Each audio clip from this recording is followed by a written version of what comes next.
Alors aujourd'hui, nous célébrons la grande fête de la Divine Miséricorde qui était instituée le 30 avril 2000. C'était le dimanche octave de Pâques comme aujourd'hui.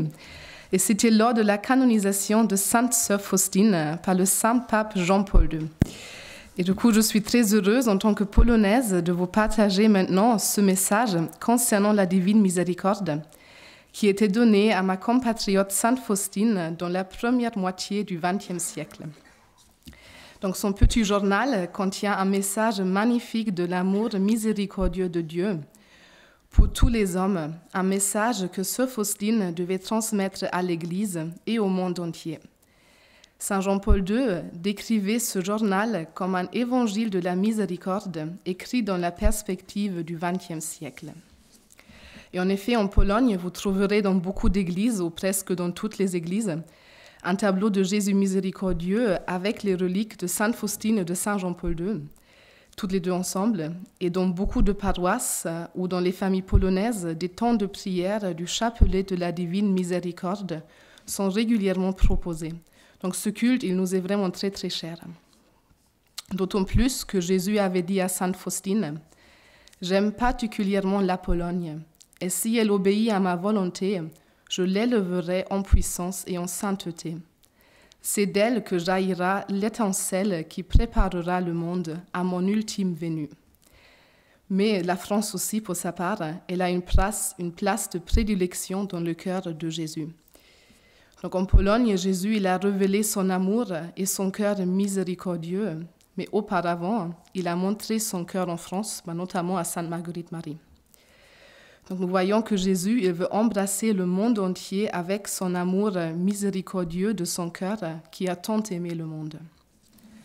Donc maintenant, je voudrais bien vous exposer la spécificité du message qui était donné à Sainte Faustine et les promesses associées de la part de Jésus pour que nous pouvions ainsi mieux comprendre l'importance et l'efficacité d'implorer la miséricorde de Dieu pour nous, pour nos patries, pour l'Europe et pour le monde entier, et surtout dans ces temps troublés que nous vivions. Donc pour commencer, il faut que nous prenions connaissance avec celle qui est appelée par Jésus, ma fille et la secrétaire de ma divine miséricorde, donc Sainte Faustine. Elle est née le 25 août 1905 dans le petit village de Głogowiec en Pologne centrale, et elle était la troisième de 6 enfants de Stanisław et Marianna Kowalski. Elle était baptisée que 2 jours plus tard, le 27 août, dans son église paroissiale, et elle reçut le prénom d'Elena, donc d'Hélène. Elle suivait l'école pendant 3 ans, donc pas beaucoup d'années, et déjà très tôt, elle sentait la grâce de la vocation, notamment dès l'âge de 7 ans. Mais cependant, ses parents s'opposèrent à ce qu'elle entrât au couvent. Dans les années à suivre, elle essaya d'étouffer sa vocation et se plongea dans les vanités du monde. Mais à l'âge de 18 ans, la grâce triompha pour toujours dans son cœur par une vision de Christ souffrant pendant un bal. Elle écrit dans son petit journal concernant cet événement « Au moment où je commençais à danser, j'aperçus soudain près de moi Jésus. Jésus supplicié, dépouillé de ses vêtements, tout couvert de plaies, qui me dit ces paroles. « Jusqu'à quand vais-je te supporter et jusqu'à quand vas-tu me décevoir ?» À ce moment, la charmante musique cessa pour moi. Les gens avec lesquels je me trouvais disparurent à mes yeux. Il ne restait que Jésus et moi. Et du coup, finalement, le 1er août 1925, elle franchit définitivement le seuil de la congrégation des Sœurs de Notre-Dame de la Miséricorde à Varsovie, et elle reçut le nom de Sœur Maria Faustina, donc Marie Faustine, sur lequel nous la connaissons. Elle écrivait concernant son entrée en religion. « Il me semblait que j'étais entrée au paradis. Mon cœur débordant de reconnaissance n'était qu'action de grâce. » Donc ensuite, elle travailla dans plusieurs maisons de la congrégation. Elle était surtout à Cracovie, à Płock et à Vilnius. C'est dans l'est de donc c'est plus en Pologne aujourd'hui. Et elle travaillait comme cuisinière, jardinière et puis comme tourière. Et toute sa vie était centrée sur la recherche persévérante d'une union de plus en plus profonde avec Dieu et sur le sacrifice du soi afin d'œuvrer avec Jésus pour le salut des âmes. et déclara dans son journal « Mon Jésus, tu sais que, depuis ma prime enfance, j'ai désiré être une grande sainte, c'est-à-dire t'aimer comme personne ne t'a jamais aimé. » Et en menant de façon héroïque le combat des vertus, elle arriva à un très haut degré d'union à Dieu, et le Seigneur l'a dotée de grâces extraordinaires. Donc elle a eu le don de contemplation, de la connaissance profonde du mystère de la miséricorde divine. Elle a eu beaucoup de visions de Jésus, mais aussi souvent de la Sainte Vierge, des révélations, des stigmates invisibles. Elle a eu le don de prophétie, la connaissance des autres âmes et surtout aussi le don qui est très rare des noces mystiques. Atteinte par des épreuves physiques et spirituelles qu'elle offrait toutes généreusement pour le salut des pauvres pécheurs, elle mourut finalement complètement anéantie physiquement, mais en pleine maturité spirituelle, unie à Dieu mystiquement, le 5 octobre 1938, en odeur de sainteté, à l'âge de 33 ans. Beaucoup de mystiques meurent à 33 ans, effectivement. Et le 30 avril 2002, elle était canonisée par son compatriote Jean-Paul II. Et début octobre 2011, plusieurs cardinaux et évêques ont demandé au pape Benoît XVI d'accorder à Sainte Faustine le titre de docteur de l'Église. Donc le dossier a été ouvert. Jésus a choisi cette humble religieuse pleine de vaillance pour devenir la secrétaire de sa miséricorde. Il lui disait « Je t'envoie vers l'humanité tout entière avec ma miséricorde. Je ne veux pas punir l'humanité endolorie, mais je désire la guérir en l'étreignant sur mon cœur miséricordieux. Je t'ai choisi afin de faire connaître aux âmes l'immense miséricorde que j'ai pour elles et de les inciter à avoir confiance en l'abîme de ma miséricorde. » Donc la mission qui était donnée à Sainte Faustine consiste ainsi en 3 points. Donc d'abord, faire découvrir et proclamer la miséricorde de Dieu pour chacun des hommes. Ensuite, implorer la miséricorde divine, notamment à l'aide des nouvelles formes du culte de la divine miséricorde qui sont données par Jésus lui-même, et nous allons les voir dans un instant. Et ensuite, inspirer le mouvement apostolique de la miséricorde divine. Donc, Sainte Faustine, pendant sa vie, elle développa sa contemplation des mystères de la foi et une grande confiance en Dieu et en sa miséricorde. Et elle voulait justement refléter cette miséricorde de Dieu envers autrui, et ce que Jésus, elle exigeait aussi d'elle. Mais pour Sainte Faustine, la confiance en Dieu n'est ni un sentiment pieux, ni l'acceptation intellectuelle des vérités de la foi, mais c'est une attitude de l'homme envers Dieu qui consiste à accomplir pendant toute sa vie la volonté divine. Et cette volonté divine, elle se présente dans les commandements, les devoirs de son état ou encore dans les inspirations du Saint-Esprit. Car la volonté de Dieu a pour unique objet le bien de l'homme dans la perspective de l'éternité. Donc avoir confiance en Dieu est le principe de la dévotion à la miséricorde divine, et être miséricordieux en est l'autre fondement. Donc nous ne pouvons pas maintenant développer qu'est-ce que ça veut dire concrètement être miséricordieux, ça vaudrait toute une autre conférence, mais je pense qu'en réfléchissant, chacun trouve des exemples dans sa vie quotidienne. Donc ces 2 éléments, la confiance et être miséricordieux, rendent cette dévotion solide. Et sur ces 2 piliers s'élèvent les 5 pratiques nouvelles du culte de la miséricorde, à savoir, c'est le tableau avec l'inscription « Jésus, j'ai confiance en toi » que nous connaissons tous.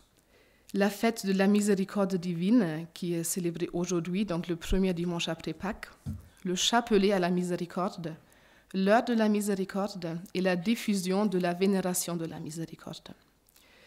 Et ce qui distingue ces pratiques nouvelles des autres dévotions qui sont insérées dans le petit journal de Sainte Faustine, ce sont justement les promesses particulières que Jésus donne à tous ceux qui suivront ces pratiques. Ainsi donc, pour profiter de ces grandes promesses que nous allons voir aussi que Jésus a fait, il faut pratiquer les formes de la dévotion à la miséricorde dans l'esprit de confiance en Dieu et de miséricorde envers le prochain. Donc maintenant, nous voulons regarder les 5 pratiques nouvelles un peu de près. Premier point, c'est le tableau de Jésus miséricordieux que vous avez vu dans le chœur aujourd'hui. Notre Seigneur, il est apparu à Sainte Faustine le 22 février 1931 à Płock, ce qui est près de Varsovie, en lui demandant de peindre son image. Elle nous rapporte l'événement de manière suivante. Ce soir, alors que j'étais dans ma cellule, j'ai vu le Seigneur Jésus revêtu d'une tunique blanche. Il avait une main levée pour bénir et de l'autre, il écartait son vêtement sur sa poitrine. De sa tunique entr'ouverte jaillissaient 2 grands rayons, l'un rouge et l'autre translucide. Au bout d'un instant, Jésus m'a dit « Peins un tableau selon le modèle que tu vois avec l'inscription « Jésus, j'ai confiance en toi ».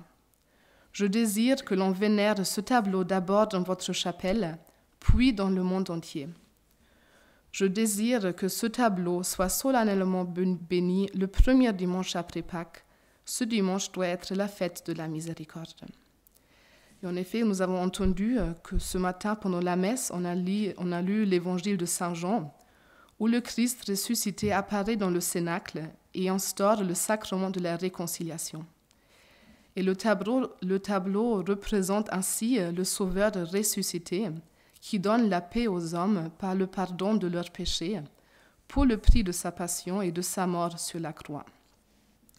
Et les 2 rayons de sang et d'eau qui jaillissent de son cœur transpercé, qui est invisible sur ce tableau, et les cicatrices des plaies de la crucifixion, ils nous rappellent les événements de Vendredi Saint.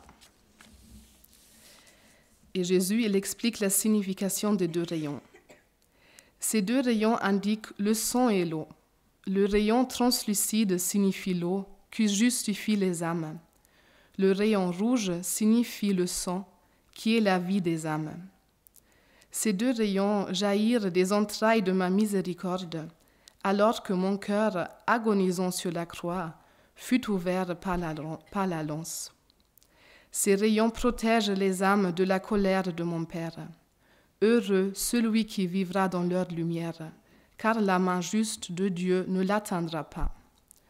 Nous pouvons y voir dans ces 2 rayons ainsi surtout le baptême et le sacrement de la réconciliation qui purifie l'âme, et l'Eucharistie qui nourrit l'âme de la façon la plus substantielle. Mais ce tableau, il est aussi un rappel aux chrétiens d'avoir confiance en Dieu, selon l'inscription du bas qui était demandée par Jésus, et aussi du devoir de témoigner un amour agissant à leur prochain, comme Jésus le disait à Sainte Faustine. Il disait justement « Ce tableau doit rappeler les exigences de ma miséricorde, car même la plus grande foi n'est rien sans les actes. J'exige de toi des actes de miséricorde qui doivent découler de ton amour pour moi. Je te donne 3 moyens de témoigner de la miséricorde à ton prochain. Le premier, c'est l'action. Le deuxième, c'est la parole. Et le troisième, c'est la prière. Donc, en accomplissant les exigences de Jésus, il a associé des très belles promesses avec la vénération de ce tableau. Donc, écoutons-le. Par ce tableau, j'accorderai beaucoup de grâce aux âmes. Il faut donc que chaque âme ait accès à lui.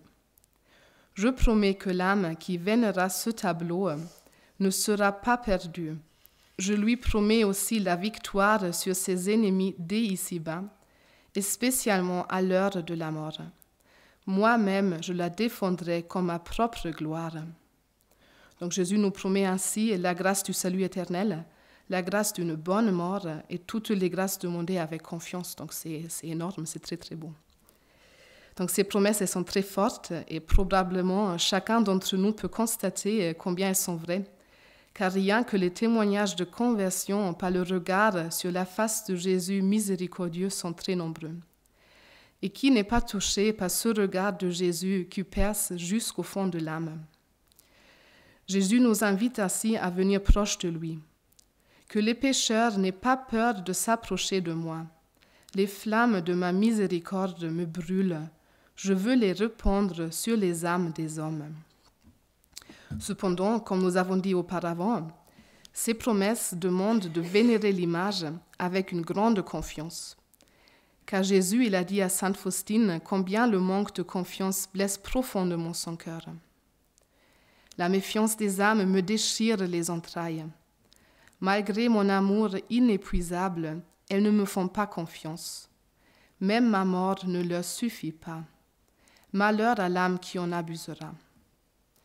Alors, regardons Jésus dans sa face pour y voir combien il nous aime. Ne le faisons pas souffrir en doutant de lui, mais exerçons-nous à dire chaque jour de nouveau, comme une prière éjaculatoire, malgré toutes les tempêtes que nous vivons, « Jésus, j'ai vraiment confiance en toi. » Et ainsi, Jésus, il nous défendra comme sa propre gloire. La deuxième forme que je voulais voir avec vous, c'est la fête de la miséricorde. Et qu'elle nous concerne concrètement aujourd'hui, car c'est la fête aujourd'hui. Cette forme de culte de la miséricorde divine est la plus importante et elle fut demandée à Sainte Faustine pour la première fois en même temps que le tableau de Jésus miséricordieux, ce que nous avons vu. Et le choix du premier dimanche après Pâques pour cette fête montre le lien étroit qui existe entre le mystère pascal de la rédemption et celui de la miséricorde divine.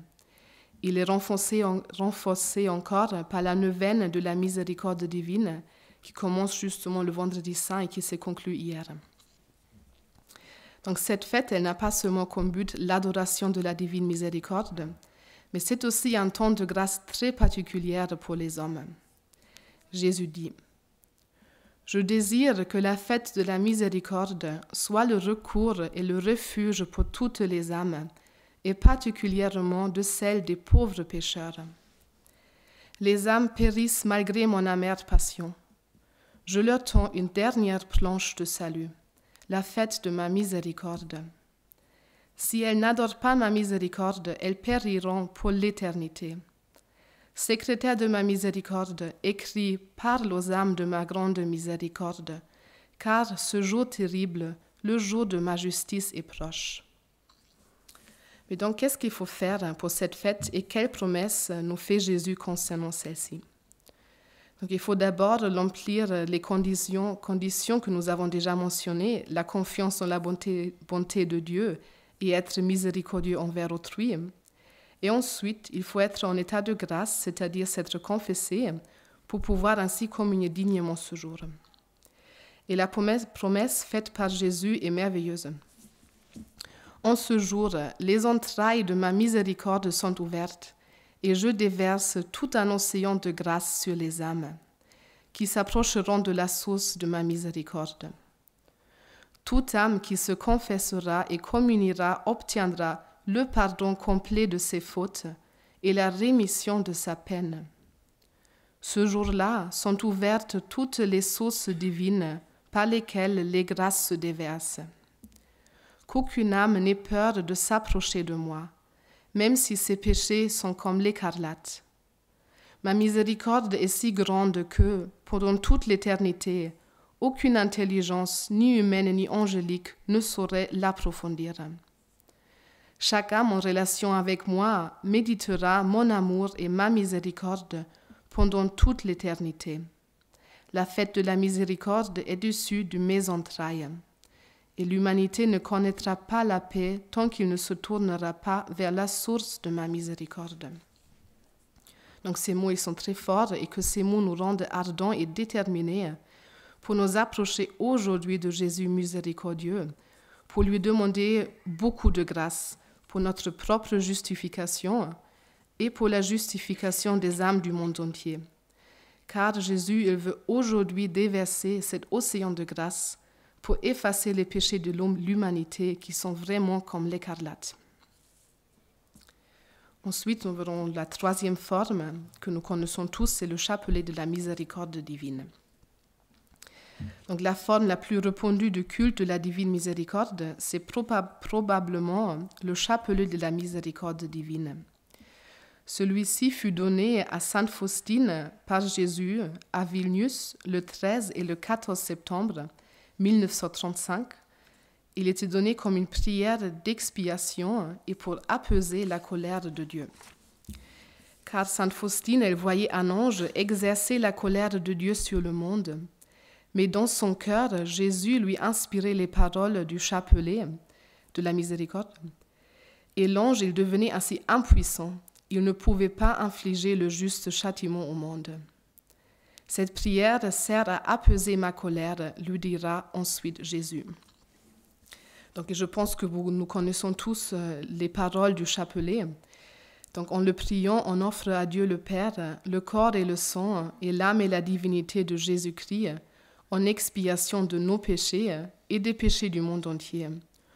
On s'unit ainsi au sacrifice de Jésus et on invoque l'amour du Père pour son Fils et par son Fils pour tous les hommes. Et en même temps, en demandant la miséricorde pour nous et pour le monde entier, nous accomplissons aussi un acte de miséricorde. Cette prière aussi, elle est dotée des grandes promesses si elle est récitée avec humilité, persévérance et confiance et en conformité à la volonté de Dieu. Jésus disait « Ma fille, incite les âmes à dire ce chapelet. Il me plaît de leur accorder tout ce qu'elles me demanderont en disant ce chapelet. Lorsque les pécheurs endurcis le réciteront, j'emplirai leur âme de paix et l'heure de leur mort sera heureuse. Aucune âme qui a fait appel à ma miséricorde n'a été déçue, ni n'a éprouvé de honte. J'ai une prédilection particulière pour l'âme qui fait confiance en ma bonté. Les âmes qui réciteront ce chapelet seront enveloppées de ma miséricorde pendant leur vie et plus particulièrement à l'heure de la mort. Donc Jésus nous promet, encore une fois, une assistance particulière pendant la vie, mais surtout pendant la mort.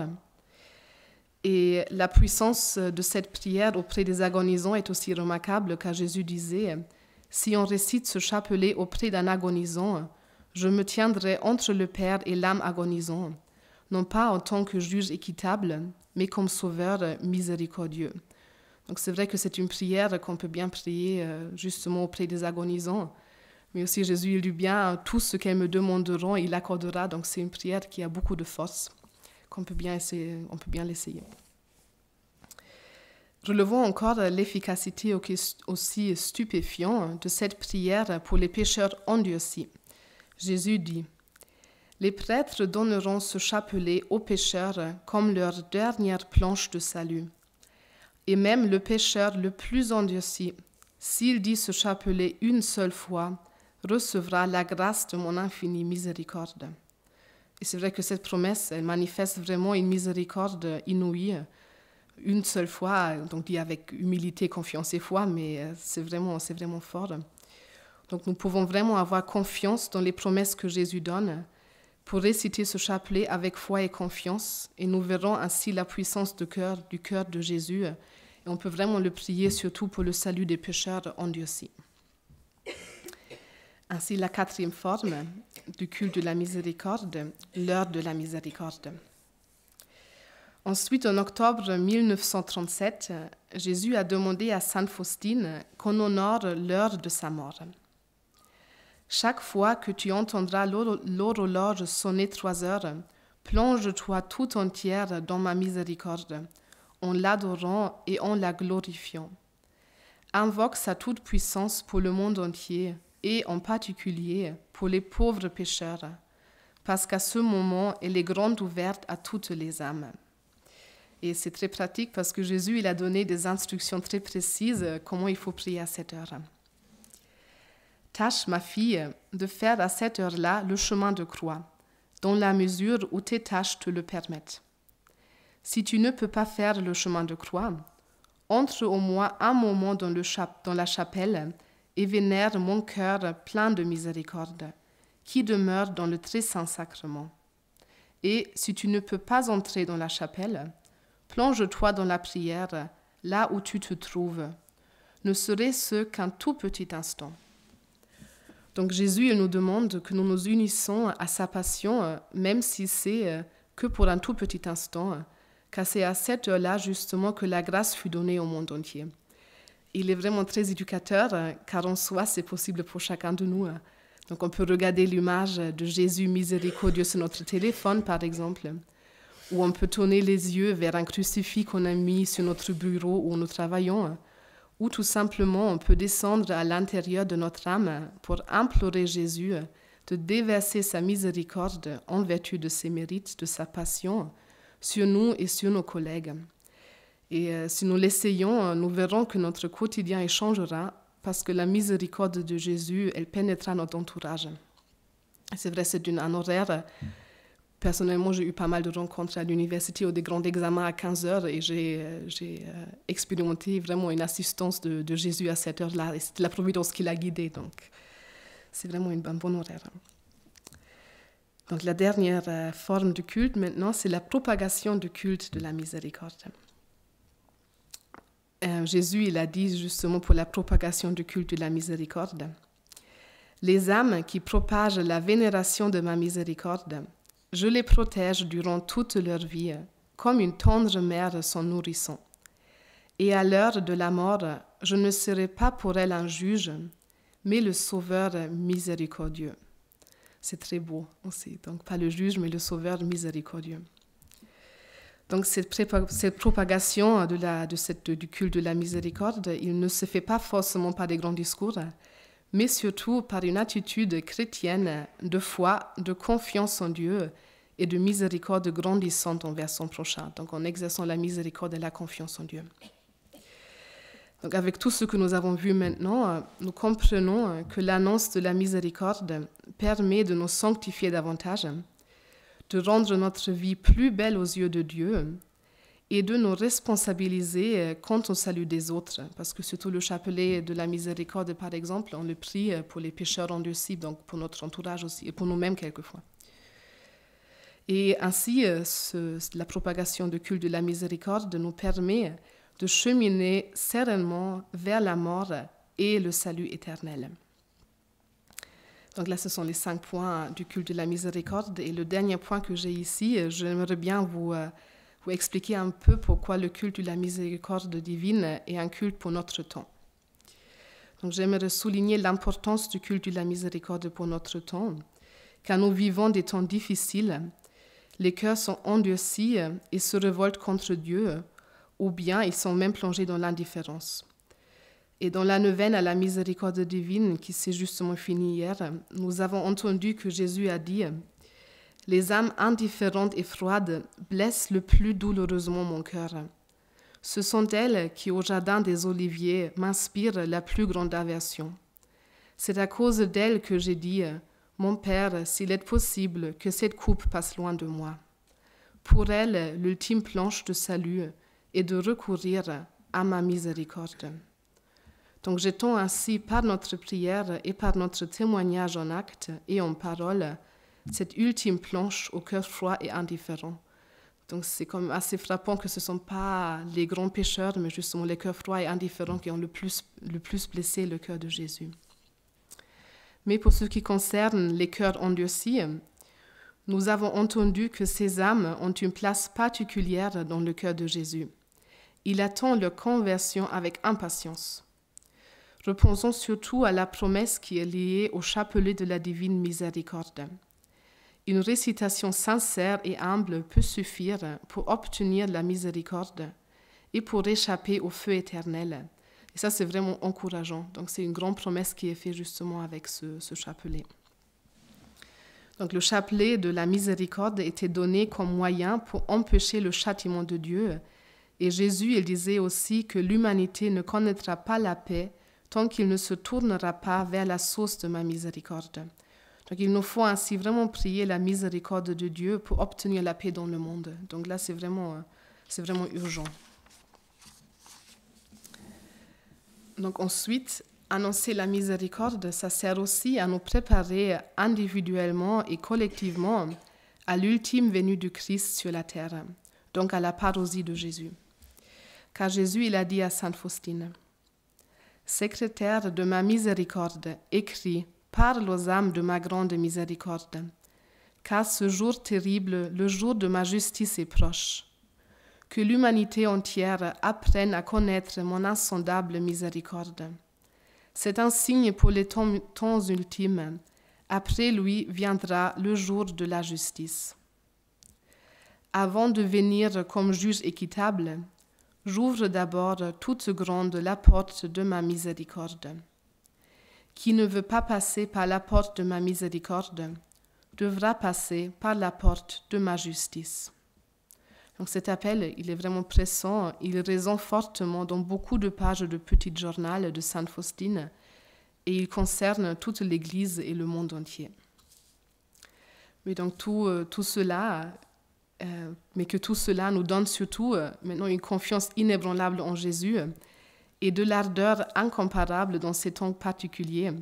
Car le pape Jean-Paul II, il disait à Cracovie en août 2002, « Le grand temps est venu pour que le message de la divine miséricorde verse de l'espérance au cœur des hommes et devienne la flamme d'une civilisation nouvelle, de la civilisation d'amour. » Et donc pour cela, nous pouvons nous confier en cette année mariale, particulièrement à la Mère de la Miséricorde, qui, selon Jean-Paul II, est celle qui connaît le plus à fond le mystère de la miséricorde divine. Elle en sait le prix et sait combien il est grand. Personne n'a expérimenté autant que la Mère de crucifier le mystère de la croix, la rencontre bouleversante de la justice divine transcendante avec l'amour, ce baiser donné par la miséricorde à la justice. Son amour maternel la rend attentive aux frères de son Fils, dont le pèlerinage n'est pas encore achevé. Et par son intercession répétée, elle continue à nous obtenir les dons qui assurent notre salut éternel. Donc ainsi, je suis déjà arrivée à la fin. Il me reste juste à vous dire, Jésus, femme Tobie, Jésus, j'ai confiance en toi. Et Mère de la Miséricorde, priez pour nous.